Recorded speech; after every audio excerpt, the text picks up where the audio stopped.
La inmunidad jurisdiccional de los estados.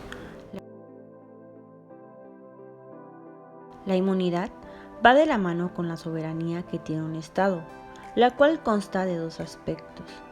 El primero es el aspecto interno, el cual consiste en la libre autodeterminación del estado para regular su organización política, jurídica, social y comercial interna.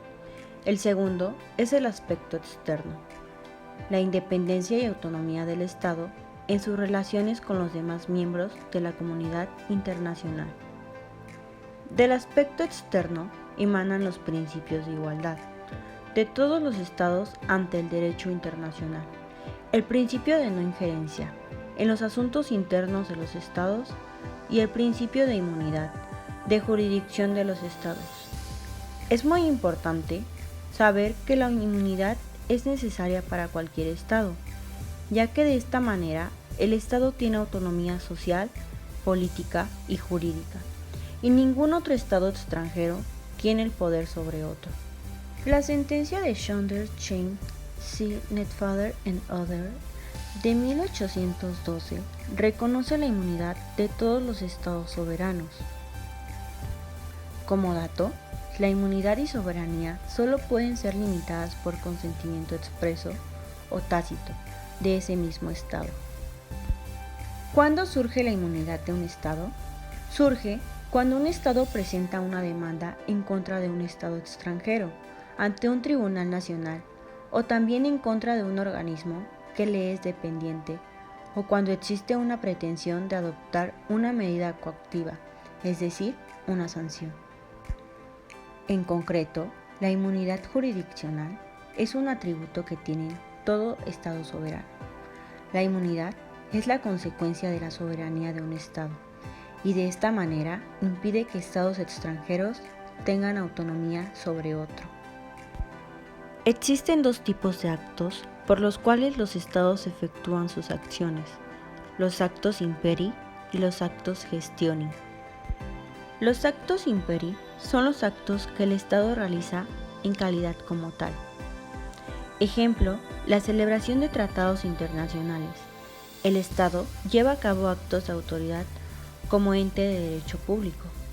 Los actos gestioni son los actos realizados por los particulares de un Estado, entes del derecho privado. Ejemplo, una persona le presta dinero a otra. Pagaderos a una fecha específica. Sin embargo, la falta de esta tendrá como consecuencia una demanda. En estos actos no procede la inmunidad del Estado. Y reconocimiento de inmunidad de jurisdicción. La inmunidad de los estados no se reconocerá en los siguientes casos. Primero, la celebración de un contrato mercantil por un estado con una persona física o jurídica extranjera. Segundo, los contratos de trabajo entre un Estado y una persona física respecto de un trabajo efectuado o que haya de ejecutarse total o parcialmente en el territorio de ese otro Estado. Por ejemplo, trabajadores de embajadas y consulados. Tercero, procesos relativos a acciones de indemnización por causa de muertes o lesiones de una persona. Daños o pérdidas de bienes corporales si el acto u omisión es atribuible al Estado ante el cual se pretende llevar el litigio y si el autor del acto u omisión se encontraba en dicho territorio en el momento de cometerlos. Cuarto, acciones referentes a la propiedad, posesión y uso de bienes situados en el Estado ante el cual se pretende llevar el litigio. Quinto, conflictos relativos o patentes de invención, marcos de fábrica o de comercio y otras formas de propiedad intelectual o industrial. Sexto, procesos relativos a la participación de un Estado en una sociedad. Séptimo, conflictos referentes a los buques, propiedad del Estado o explotados por él.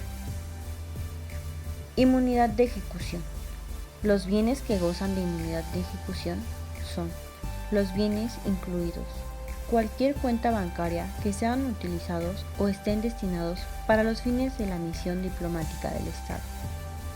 los bienes de carácter militar o las que sean utilizados con fines militares, los bienes del Banco Central o de otra autoridad monetaria del Estado, los bienes que forman parte del patrimonio cultural del Estado.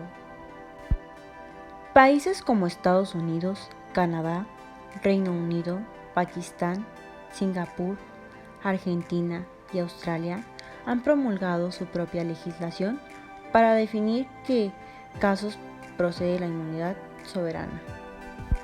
También se ha promulgado casos en donde un Estado no conoce la inmunidad. Tal es el caso de México, y estos son demandas en que el Estado extranjero demandado voluntaria y expresamente acepte o haya aceptado la jurisdicción del Tribunal Nacional que conozca la causa. Demandas en el que Estado extranjero ante un Tribunal Nacional. Demandas entabladas por el Estado extranjero ante un Tribunal Nacional. Demandas que no se referían a actividades desempeñadas por el Estado extranjero en el ejercicio de su potestad soberana, sino aquellos propios de una persona privada. Las actividades civiles o mercantiles o demandas en el territorio nacional son un ejemplo de ellas. Las demandas.